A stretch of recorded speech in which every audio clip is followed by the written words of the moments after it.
Bismillahirrahmanirrahim. Assalamualaikum warahmatullahi wabarakatuh. Alhamdulillahi ala ihsanih wa syukru lahu ala taufiqihi wa amtinanih wa asyhadu an la ilaha illallah wahdahu la syarika lah ta'ziman li sya'nih wa asyhadu anna Muhammadan abduhu wa rasuluhu ad-da'i ila ridwanih.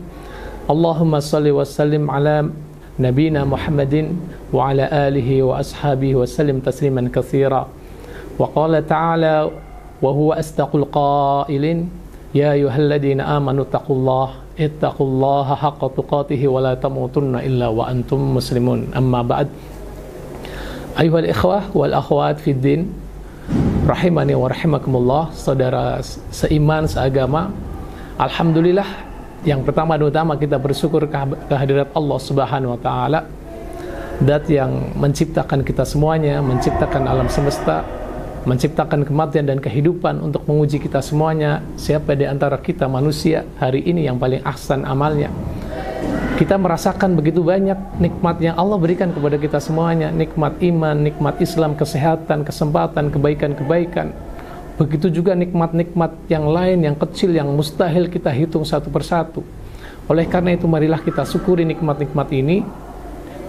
Dengan apa? Dengan kebaikan-kebaikan. Karena tidak ada bentuk syukur yang terbaik yang kita tunjukkan kepada Allah selain kita semuanya mendayagunakan nikmat yang Allah berikan dengan kebaikan-kebaikan. Apalagi ayuhal ikhwah wal akhwat, hidup kita di dunia ini eksistensinya kan hanya untuk berbuat baik, beribadah kepada Allah Subhanahu wa taala. Tujuan kita di dunia ini bukan untuk main-main. Makanya Allah sindir kita semuanya dalam satu ayat dikatakan a'udzubillahi minasyaitonirrajim. Afahasibtum annama khalaqnakum abasa wa annakum ilaina la turja'un. Apakah kita semuanya mengira bahwasanya kita diciptakan itu untuk main-main dan kita mengira bahwa kita itu tidak akan dikembalikan kepada Allah Subhanahu wa taala? Maka Allah tegas dalam firman-Nya, "Wa ma khalaqtul jinna wal insa illa liya'budun."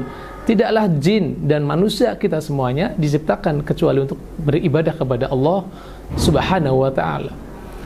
Dan para hadir, Allah memerintahkan kita beribadah kepada Allah Subhanahu wa taala bukan berarti kemudian untuk memperbesar Allah Subhanahu wa taala. Ini perlu menjadi catatan besar bagi kita semuanya. Karena apa? Kadang logika manusia kadang berucap ibaratnya seperti ini. Semakin taat, semakin patuh seorang bawahan dalam merespon atasannya, itu akan berdampak besar kepada apa? Wibawa pemimpinnya. Akan berdampak besar kepada apa? Kebesaran pemimpinnya. Semakin banyak yang taat, semakin banyak yang patuh kepada pemimpin tersebut, maka akan semakin berwibawa, akan semakin disegani, akan semakin karismatik pemimpin itu. Sebaliknya ketika seorang pemimpin bawahannya banyak yang tidak patuh, banyak yang balelo, banyak yang membangkang, maka semakin tidak berwibawa, semakin tidak disegani, bahkan mungkin banyak dicemooh oleh bawahannya. Ini satu logika, rasionalitas, ketaatan versi kita semuanya. Tentu akan berbeda ketika versi ketaatan Allah Subhanahu wa taala. Sepatuh tidak patuh itu akan kembali ke diri kita masing-masing semuanya. Tidak akan memperbesar zat Allah Subhanahu wa taala. Kenapa? Karena zat Allah sudah besar dengan sendirinya. Manusia takbir tidak takbir, Allah sudah akbar. Adzan tidak adzan manusia di dunia ini, Allah sudah akbar, sudah besar. Manusia tasbih tidak tasbih, Allah sudah suci dengan sendirinya. Dan Allah sudah suci dengan sendirinya.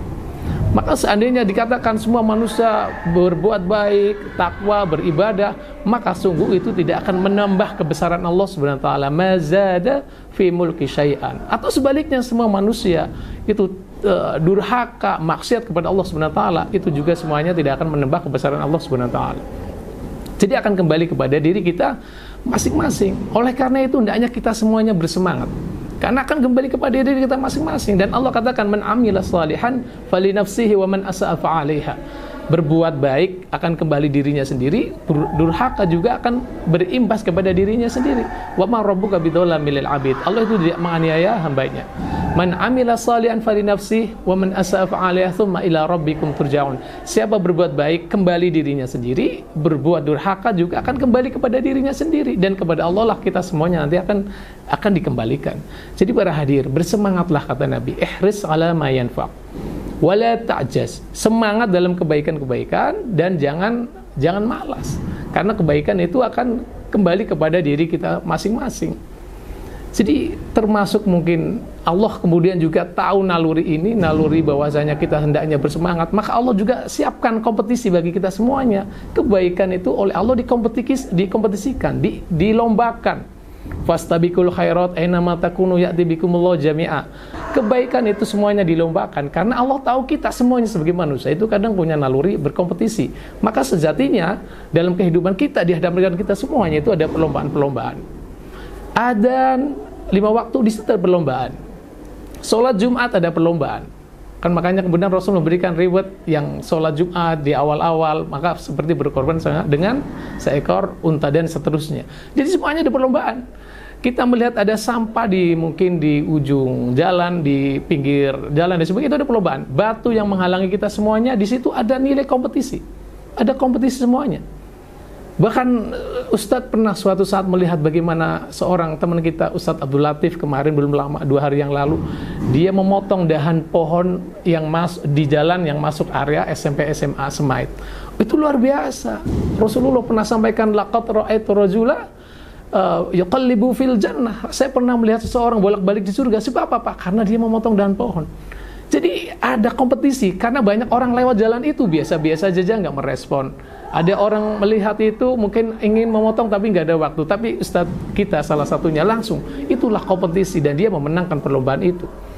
Semua kebaikan itu dilombakan, termasuk kita nanti semuanya Ramadan. Hari ini insya Allah kita semuanya mudah-mudahan diberikan kesempatan masuk Ramadan. Di dalamnya semuanya ada perlombaan. Rewardnya luar biasa. Yudha'af al-hasanah bi asri amsalihah hatta 700. Rewardnya ditingkatkan semuanya dan ibadah-ibadah semuanya dihargai, diapresiasi lebih oleh Allah Subhanahu wa taala. Jadi ini harus dipersiapkan, apalagi yang namanya Ramadan itu membutuhkan energi besar, membutuhkan komitmen yang tinggi. Kenapa? Karena semakin berakhir, semakin kesana akan semakin banyak keutamaan. Ada Lailatul Qadar, 1 malam yang kalau kita beribadah di dalamnya itu lebih baik dari 1000 bulan. Ini kan fasilitas dari Allah SWT, tidak hanya memerintahkan ibadah, tapi Allah sediakan waktu-waktu yang penuh dengan keutamaan. Allah sediakan reward-reward yang luar biasa. Maka hendaknya kita semuanya bersemangat. Ramadan kita persiapkan dengan betul-betul. Karena fenomena yang kadang menjadi kenyataan, menjadi fakta. Ramadan semakin kesana semakin penuh dengan keutamaan, tapi kadang yang di depan kita dalam realitas masyarakat yang terjadi sebaliknya. 10 hari terakhir kadang orang sudah mulai terseok-seok, tidak lagi sholat tarawih, tidak lagi hadiri majelis-majelis tadarus, tidak lagi hadirin majelis-majelis ilmu. Maka para hadir, hati-hati, jangan anggap ini satu fenomena biasa. Ini satu fenomena yang dikatakan sebagai satu bentuk konsekuensi. Kenapa? Karena mereka tidak mempersiapkan Ramadan ini dengan baik dulunya. Maka para hadir, tidak ada kata lain, kita hari ini Allah berikan fasilitas banyak, waktu yang penuh keutamaan dan lain sebagainya, kita siapkan benar-benar. Kalau kita tidak mempersiapkan, sungguh yang terjadi adalah seperti yang sudah-sudah, dan itu menjadi fakta. Banyak orang tidak lagi fokus dengan tadarus Al-Quran, tidak lagi fokus dengan tarawih, tidak lagi fokus dengan sholat malam, tidak lagi fokus dengan infak, sedekah dan lain sebagainya. Maka hendaknya kita memperhatikan, hati-hati, jangan anggap ini fenomena biasa. Ini uqubah, hukuman dari Allah Subhanahu wa taala. Kenapa? At-tahawun bil amri idza hadara waqtuhu. Jadi termasuk Ibnu Qayyim mengatakan, intahawanta, jika kamu meremehkan kewajiban-kewajiban, tidak mempersiapkan diri, maka apa? Sabbataqallah wa aqnada an maradihi wa awamirihi. Kalau kita tidak mempersiapkan kewajiban dengan baik, maka kita sungguh akan terhalang, akan tertinggal dari mencari keridhaan Allah Subhanahu wa taala, akan tertinggal dari ketaatan-ketaatan. Kita akan tidak dimampukan untuk tarawih, kita tidak dimampukan untuk tadarus, kita tidak dimampukan bahkan untuk berpuasa, naudzubillah min dzalik. Kenapa? Karena kita tidak mempersiapkan diri. Maka di awal Ramadan ini marilah kita semuanya benar-benar mempersiapkan diri, meskipun dengan istighfar. dengan mohon ampun Allah Subhanahu wa taala. Syukur kemarin yang sudah Sya'ban, sudah banyak berpuasa, sunnah dan lain sebagainya. Itulah bentuk persiapan dalam rangka apa? Menghadapi Ramadan yang penuh dengan keutamaan ini, Ramadan yang penuh dengan keberkahan, Ramadan yang penuh dengan ampunan dari Allah Subhanahu wa taala.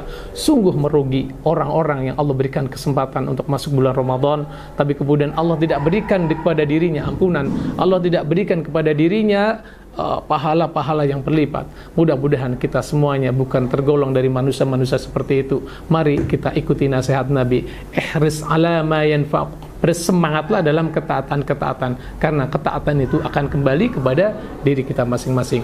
Aqulu qouli hada wa astaghfirullah li wa lakum wa lisairil muslimin al muslimat fastaghfiruh innahu wal ghafurur rahim. Assalamualaikum warahmatullahi wabarakatuh.